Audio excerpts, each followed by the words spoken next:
Good morning, good afternoon, good evening. Welcome to episode 18 of something exciting is happening in the background here. What's We have a surprise guest. Oh my goodness gracious. Yes. We have a surprise guest. Yes. He looks very surprised to be here. He does. I think he's a little baffled.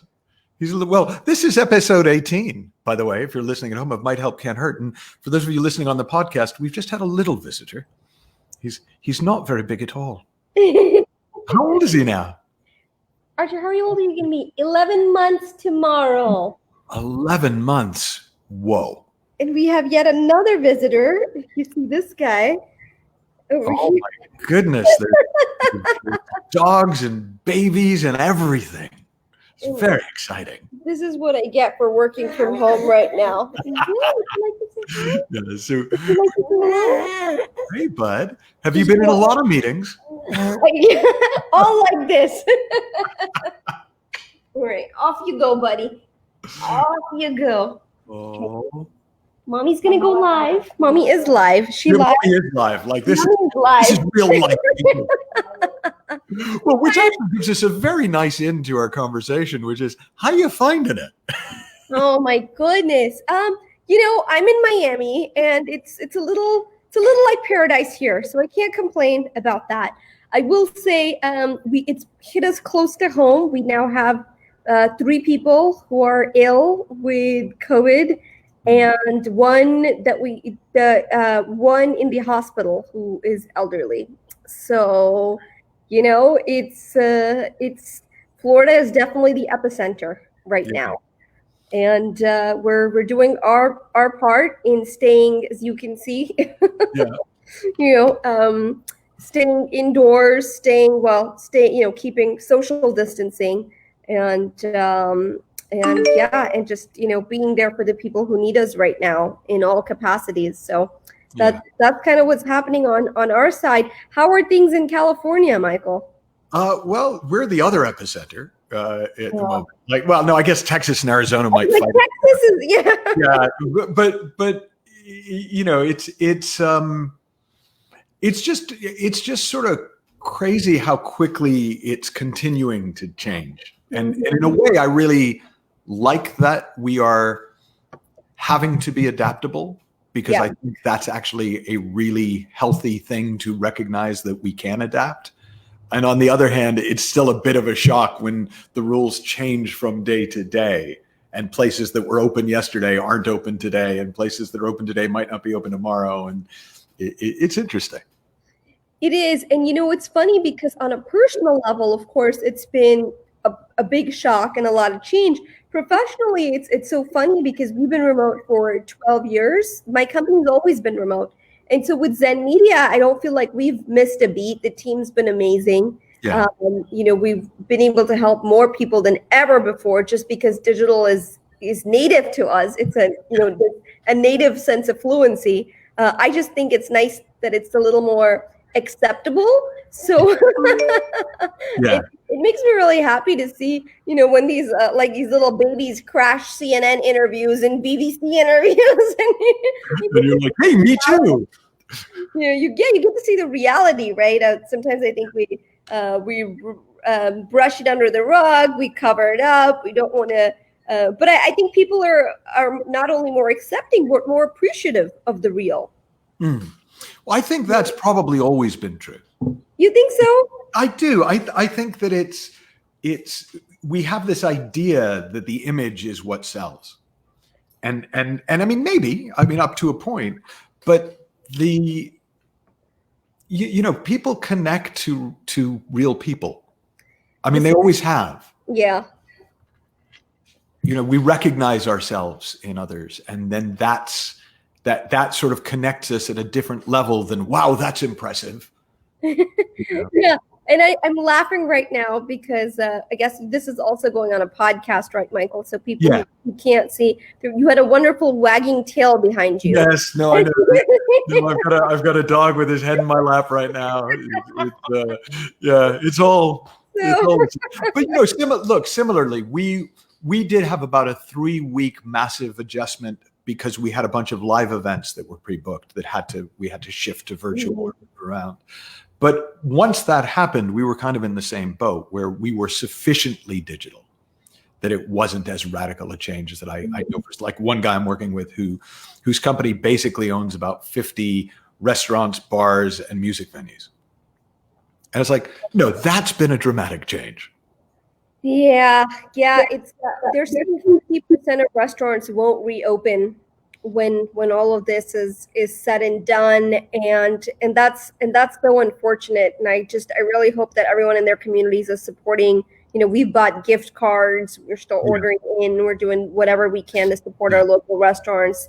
I'm really lucky to be working with a company right now, One Dine, and they've made their technology available for free to all restaurants to be able to help them go contactless now, right? Order, pay. And so the more contactless you are, the more obviously the more business you can have. And so that's been really cool. And they've been helping thousands of restaurants across the US. And I'm hoping, more companies, things like that stepping up will help some of these, especially the smallest of businesses right now, kind of get through these difficult times and hopefully be stronger for it on the other side.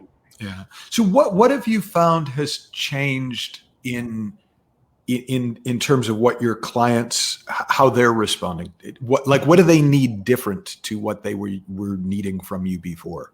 I think it's sped up quite a bit. I think overall it's just sped up the whole process of what's happening.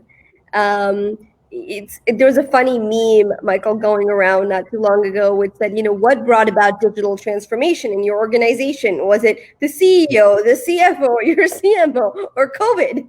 And it's COVID. I think that there's definitely a lot, there's a sense of urgency to move things along, to move things digital. I think the clients, the big thing I've seen is a lot of clients pulling projects from the back burner to say, boy, this has been on our wish list for a long time. Let's tackle this.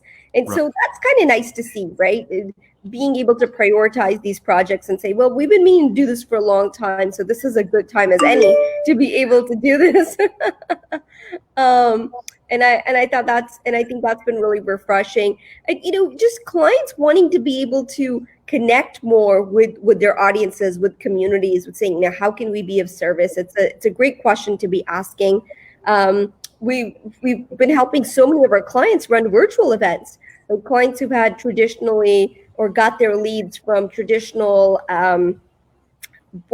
just conferences and trade shows, and being able to help them all go remote. And they're finding, surprisingly for them, not so surprisingly for us, that they're actually getting, more leads, more visibility, more people tuning in. And so I think there's been a big shift right now in people kind of realizing, wow, this is accepted. The B2B fields where we're seeing is sales meetings are happening just as well. Close ratios are continuing just as well. Yeah. We always thought we had to be there in person, but I think this is pretty good, right? Being able to feel connected. And I think the technology now allows us to do this. That's what I think we're so lucky and don't fully even realize it is you couldn't have a crisis like this 10 years ago and be this remotely successful. But because we have all of this, it does, even the most physical of things, we've got sort of a transport now. Well, and that's the thing. Like I started my first remote working company in 2002. And we were so babies at it. Like there was nothing like this that I'd worked with. I had never actually even met my business partner in person. Well, and at the end of the first year, towards the end of the first year, we'd had a good year. So we decided we'd get together. Like it made sense. So she flies in and I drove past her at the airport times. Because all I'd ever seen was a picture of her face. and like it was, I remember just thinking, this is crazy. On the one hand, that I could work with somebody successfully for a year without even being able to pick them out of a lineup at an airport. But on the other hand, I remember thinking back then, man, we couldn't have run a business like this even 5 years before. And so now we're almost 20 years on, and it is extraordinary what we can do. Yeah, isn't that crazy? I always find this just sort of yeah, I mean the world that we live in, and Michael, how long were we connected before we ever met in person? And we've Oh, only met once in LA, that's right? right. I was trying to remember that, and yet we'd known each other for a few years before that, and we've known each other since then, and it is I the remain an ardent fan, and so for those who are watching and don't know or listening, I was a huge Michael Neal fan. Continue to be, of course, but when we connected, I was such a fangirl because I read Michael's books, and if you have, you know that they're extraordinary, and then you can't read one without wanting to read more from him, and so and so it was such a treat, Michael, to get to meet you in person and that to have developed this friendship that we have over time, yeah. right? But I see this more and more. I have some amazing relationships that are valuable to me. But it hasn't required, or we've rarely ever crossed paths in person, but it doesn't diminish the relationship. No, and that is the really interesting thing. So people have been asking me, and I'm assuming, well, maybe not you because you've always been a pure digital presence, but are you will you go back to live? And yeah, absolutely go back to live when we can, because there is something about getting together with a group of people that is just lovely. Mm-hmm. But in terms of if I'm really looking honestly at the impact and learning, there's no diminishment on that. And in some ways, there's even more of a connection online because, there's less life distracting you, even with the dogs and the babies and the husbands and wives and all of that stuff. Yeah, you're in my house. it's funny because I think one of the things that COVID has done for me is I'm going to be pickier now about what I travel for. Right. And so, I've been doing keynotes for over 10 years. And when all of this happened, I thought, oh, well, I wonder how this is going to affect my keynote schedule. And I have to say, I've been pleased that the majority of them have gone digital.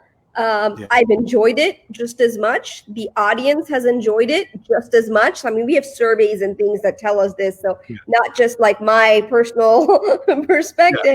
But, it's crazy. And so at the end of the day, I think people appreciate the value that you bring to them, whatever form that value comes in. And for me, I've been thinking now you met my little guest earlier, having a little guy at home and having a family and things. I think I'm a lot more pickier about what I say yes to. Yeah. And this goes across the board, the clients we work with, the people I'm engaging with, what I'm willing to travel for. And so it's funny because when all of this does lift and we're able to go back to travel, I don't know if I'm going to want to keynote as much. I mean, I love it, but I just think I'm going to be even pickier about what I say yes to, because every time I say yes to something, I'm saying no to something else. Well, and it is extraordinary for somebody. So, like, how many days would you say on an average month you were on the road? Oh boy, pre-marriage, pre-baby, half the month, easy. Yeah, and even post-marriage and post many babies, right? I've been on the road, on average maybe 6 weeks a year, spread out, couple days here, but to go this long, because my first trip was scheduled for April this year because I'd given myself a break, but then of course so I don't think I've been home this long in a 30-year marriage. Yeah. It was interesting because my dad, I don't remember a single night of my childhood he wasn't home. Wow. And yet I know the relationship I've been able to forge with my kids has been every bit as close as I was with my dad. Like what they grew up with. So that's what they were used to. But now kind of where it's more choice and let you go where the work is. It is interesting. I don't know how much travel I'm going to do going forward. Isn't that funny? But I doubt it will be as much. Yeah, it is fun. It just makes you reconsider priorities. And I think we've seen a lot of clients do that at this time too. Think about hey, where should we really be focused and have our attention? One of the things I find fascinating is when we've had projects or new clients come on board and say, oh my God, we've trade show and like closed, what do we do? And then you sort of dig and you say, well, why are you going to this trade show? And it's like, well, it's what we've done since 1976. You know, and it's okay, all right, but you know, why else aside from for for the sake of legacy, I suppose. And you know, and as you dig, you find out they don't quite know. You're right, or they think like, well, I think we usually have our pretty good meetings there, but then you find out that if you dig a little bit deeper, you might be able to have that. You might be able to replicate that same thing through another means or another platform. But it's funny to see, you know, so many times we do things out of, and you know this better than anyone, Michael. I know you talk so much about this. We do things in autopilot mode, right? We're so used to it, versus really thinking about, why am I doing this? You know, what's the purpose it serves? And so I think for me, it's made me a lot more intentional about my business. Who do we want to work with? How do we want to serve them? You know, in what ways do I personally want to show up in, you know, in balancing sort of career and family and so forth? You know, it's you and I both talk about creative disruption, and you just got a new article I noticed on Inc. about, you know, you're doing it wrong, but like this is the ultimate in creative disruption. Yes. And the gift of creative disruption always is you get to take a fresh look and new things come. And I was thinking of, I had a colleague who was consulting with one of the big online sort of like Nightingale Conant, but not Nightingale, kind of a company. And they were arguing, look, what we're doing is working. Why would we change? And his counter was, what you're saying is, you've got a mailbox and checks show up in your mailbox. So why would you change? But you've never tried having multiple mailboxes. and it is sometimes as simple as that. Sometimes it's not, you've got to get rid of what you're doing. It's just opening up to, hey, there's a whole world of possibilities for your company, for your customers that you probably haven't looked at because you haven't had any reason to. Yeah. Yeah, and this goes to my point of, you know, who brought forward digital transformation, right? Sorry, look at this. Someone just took a dip in the pool, by the way. As long as there's somebody to pull them out. Oh, we teach him young around here. He's only 3 months old. His puppy running around, so I got a wet dog now running around here. But the digital transformation has really been led by, you know, it is disruption in the best form. But I was so curious, Michael, because I was thinking about you when you deal a lot with businesses who are scared right now, might have had their revenue stream really shaken up. My mom, for example, runs a small business in a high rise, and of course, her business has been shut since March because there's no tenants in the building. So without any tenants, there's no business to be had, and her business is completely dependent on the building. And I know there's a lot of people out there whose businesses have been severely affected, and they're dealing with a lot of fear and anxiety and you know, about the future. And I'm sure you've answered questions like this, Michael. What is your advice to those people? You know, given the work that you do, your large body of work globally with people personally, but also professionally, right? And in their businesses and so forth. I'm just curious kind of what you've been saying to people right now that might help them get in touch more with their true essence, or, you know, help them through this time. Well, I'd like to think I say it nicer than this, but the main thing that I say is calm the hell down. Like, because honestly, until you do that, people don't want to calm down until they figured it out. But you can't figure anything out when you're spinning. I mean, it's like playing, you know, pin the tail on the donkey and spinning more and more and more and go, why am I finding it so hard to find the donkey's butt to stick the tail? It's like, well, come on, you got to stop spinning. And then you can take a look, and then you can see, where can I connect? Where can, you know, it's a weird analogy. It's becoming weirder. Like, you know, can I stick my tail on? But I have a point.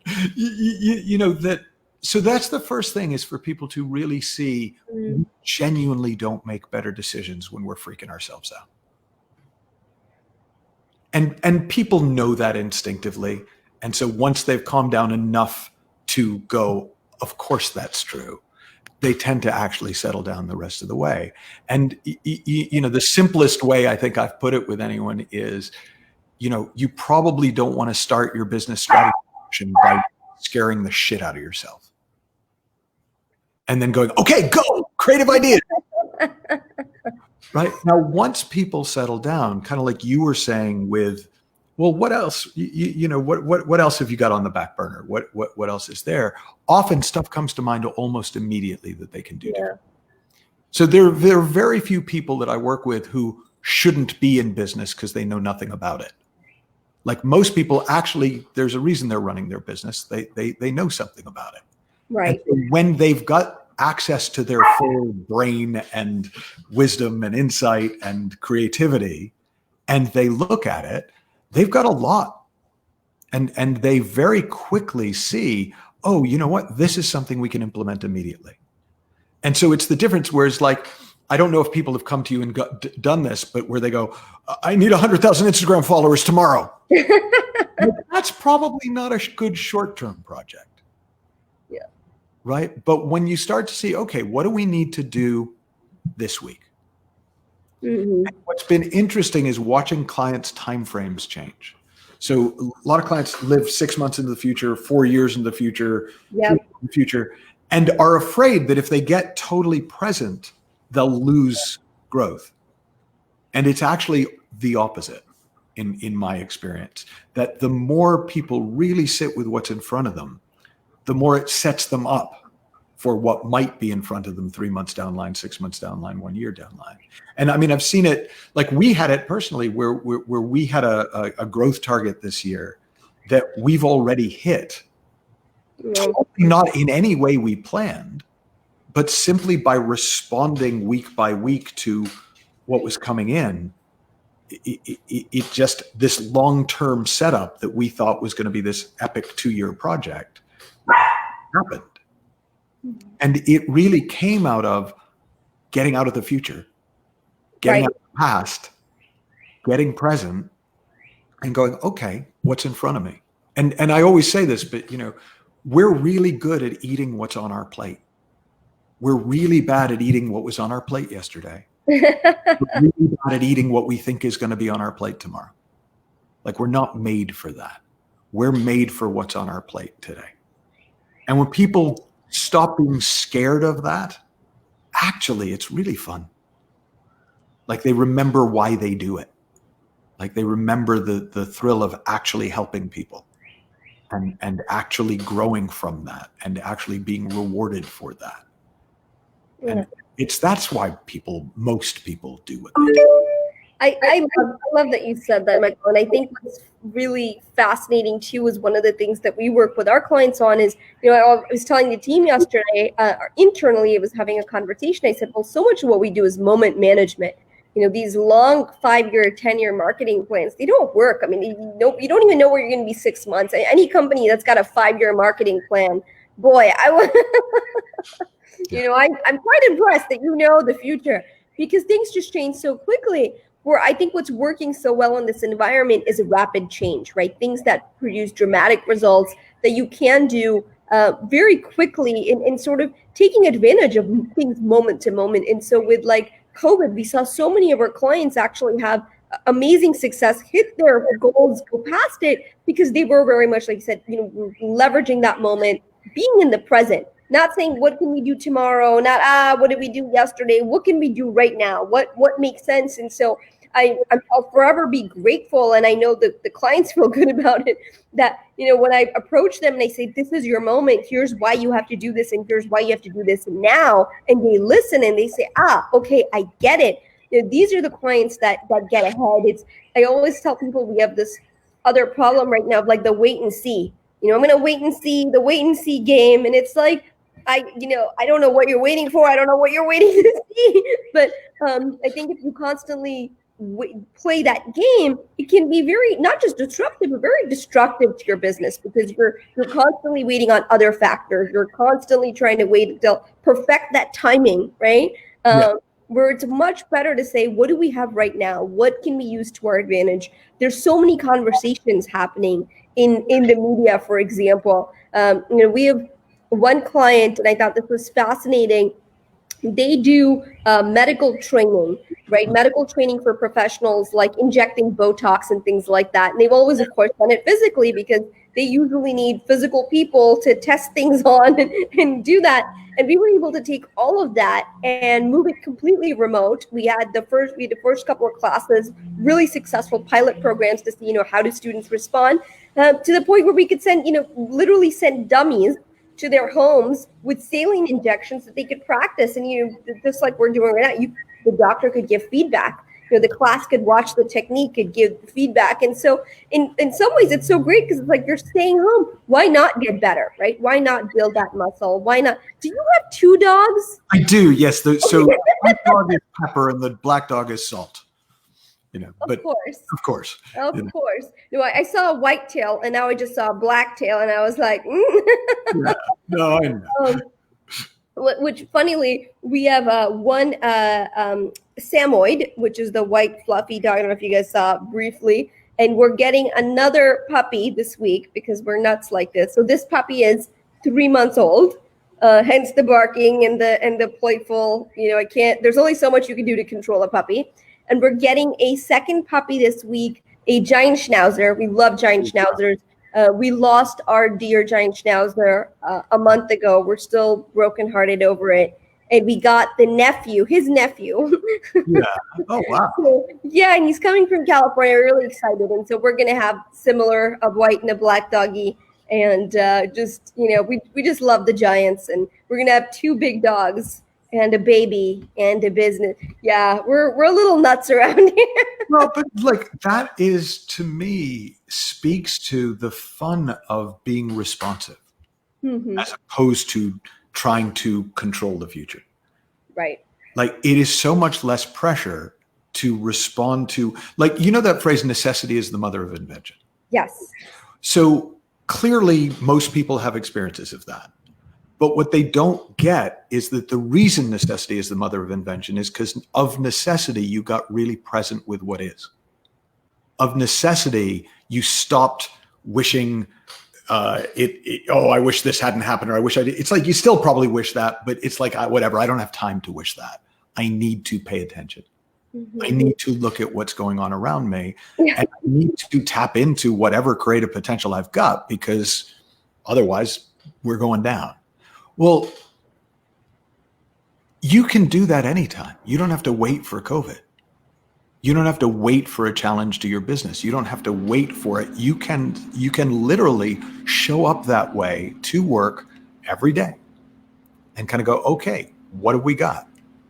And yeah, some of that will turn into longer term projects. It's not everything that has to resolve in a day. But what else are you going to do, really? You're going to spend a lot of time thinking about stuff. And I think you are a great example, and I like to think I'm a great example of how much you can do if you don't spend all your time thinking about stuff. Just kind of do stuff and see what happens and then adjust. Yeah, no one ever accused me of thinking too much. That's true, Michael. Now that I think about that, that's... No, but it doesn't mean that you're not considering things. It doesn't mean that you don't have discernment. The problem isn't, for most people, that they don't think. It's that they think about stuff that is useless to think about. Or they think too much. Well, that's pretty universal. No, that is my universal diagnosis. Like if anyone goes, I just don't know what my problem is, I go, I probably do. I don't know you yet, but you probably overthink things. Like that's the human condition. But it takes very little to step out of it. And we're used to waiting for circumstance to force us to. We get pregnant, or we lose a puppy, or or our business gets challenged in some way, and suddenly we're like, oh, okay, now I have to do this. Right. And it's surprising that we're still surprised that our best stuff tends to happen in those situations.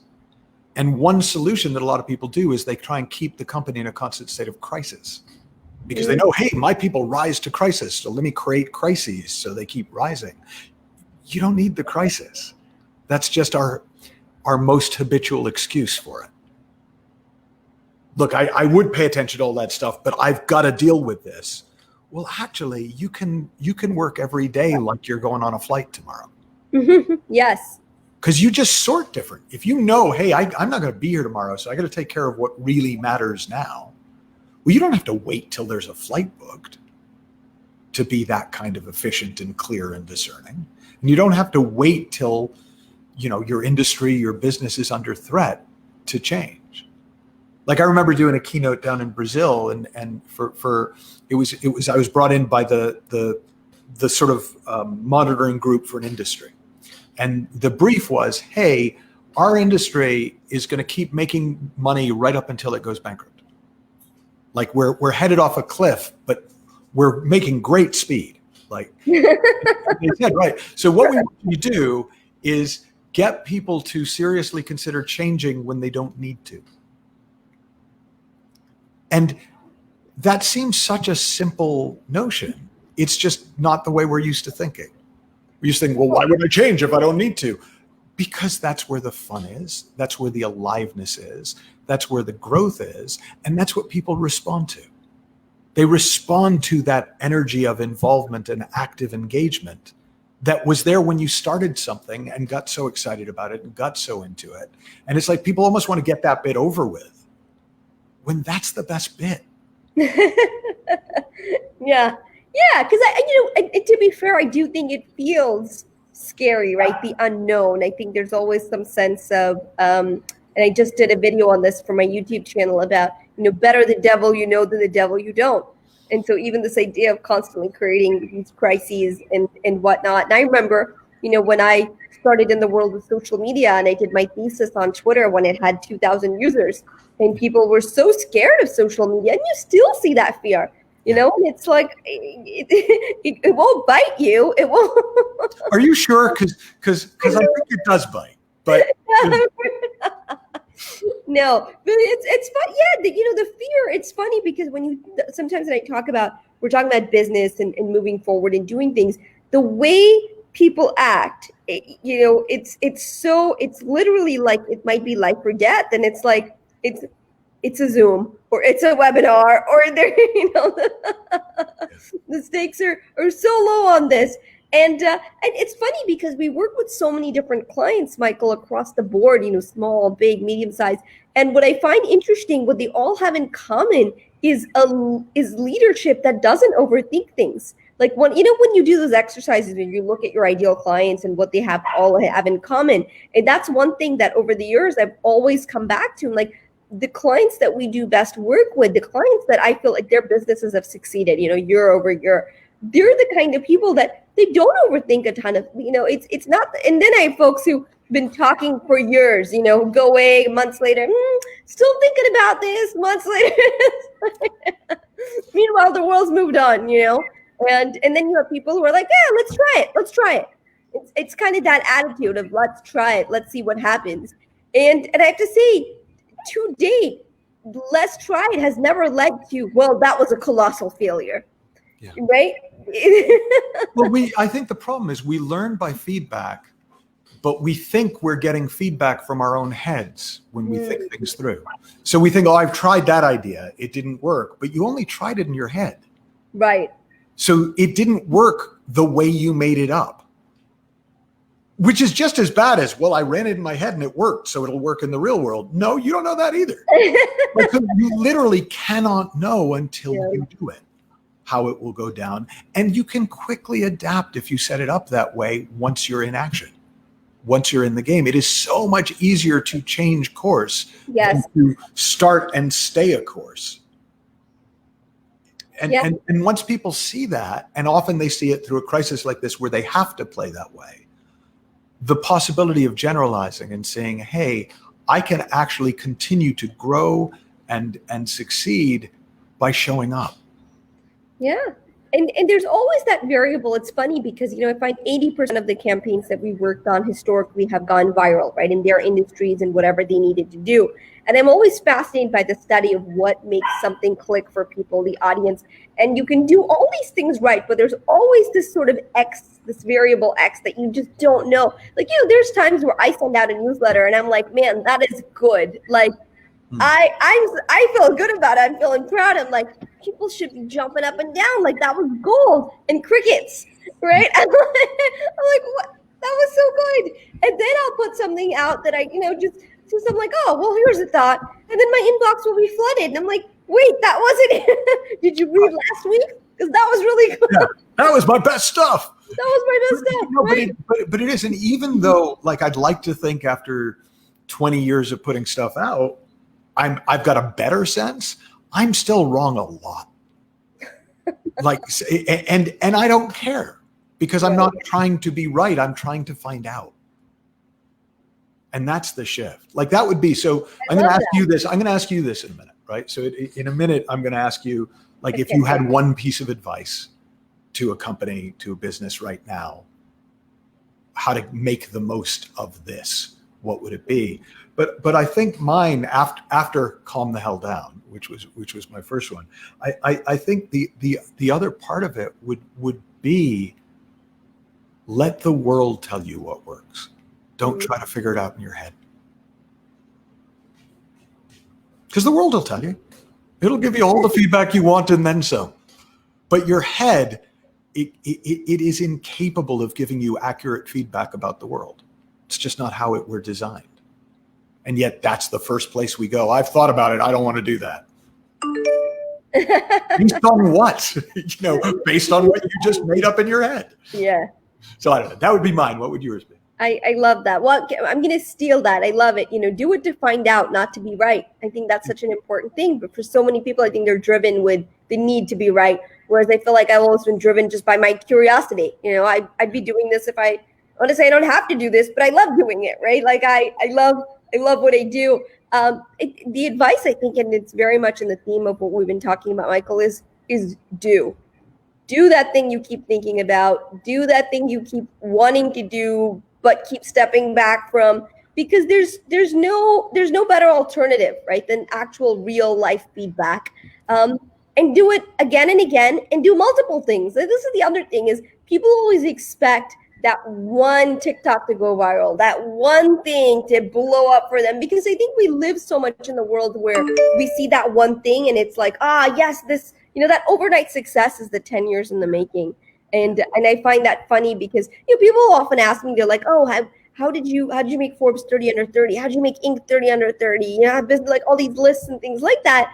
And it's funny because I was on the radar of those publications long before I made those lists. I'd done all the interviews, I'd done all the podcasts, created so much content. And I still have some people who message and like, I've just discovered your work. It's great. I'm like, well, thank you. It's only been 12 years. Right? Of creating content every single day, of trying different things every single day. And of course, not everything is a home run, but not everything needs to be a home run. What if it gets you to first base? It gets you to second base. Things move you forward. And I think in business, especially now more than ever, you've got to think about it in that way. You've got to think about what's in front of me. What can I fully capitalize? How do I take advantage of this moment? And then you move on to the next. No, I think that's great advice, and I think there's a wonderful Neil Gaiman, the guy who created like Hellboy and all these things. He did a commencement address at an arts college, and the thing that he said is, if you want to do great work, do more work. Yep. Like and the idea that you can hack that, to me, it's like, well, first off, why would you want to? Because there's so much fun in creating. But B, no, you can't. You can create a cheap imitation pretty quick. Mm-hmm. But if you want to create something that's going to last and is going to have impact, you got to be willing to just create stuff, and then you get to be surprised. Yeah, you never know. It's funny when we do PR campaigns for companies and for clients. A lot of times they'll say, let's go with this angle, and we'll say, well, that'll be one of the angles we go with. And as anybody will tell you who's a practitioner, there's no one angle. You have multiple angles because you don't know which reporter needs what and what they'll respond to and how that changes, right? Changes day by day, changes need by need, changes platform by platform, publication by publication. And so it's funny because a lot of times clients will say, oh, let's go with this angle. We're very excited about it. I'm like, that's great. That will be one of the angles. Yeah, right. Because it's like, and it's that thing as well. In this last 3 months, 4 months, however the hell long we've been doing this, has been kind of great for seeing that, because I wrote things and had courses set up before the quarantine that literally made no sense to run when quarantine hit. But then also, even within the quarantine, I put out a few articles that in the week between, putting them out and George Floyd being killed, suddenly became stupid. Like, they just became irrelevant. And the idea, so that's your 5-year marketing plan problem. It's like, hell, you can't have a 2-week marketing plan right now. Yeah. You can absolutely do something today that will move you forward, that will reach somebody new, that will express what you're trying to express in a clearer way, that will wake somebody up to what's possible. And that's also all you need to do, which is kind of nice. It's really taking pressure off. Well, yeah. And again, we do a lot better when we're not scaring the shit out of ourselves before we start. Imagine that. Yeah. Who knew? Shama, I want to be mindful of your time. It has been great to see you. Great to catch up. Great to meet the baby finally. Oh, good. The baby who ruined our book. He did, yes. But maybe as he gets a little bit older, he'll allow us a little more peace and quiet to get back to it. Yeah, instead of distracting you from the inside, now. Yes. All right, my friend. Lovely to see you. Thank you, everyone. And I'll talk to you soon. Bye.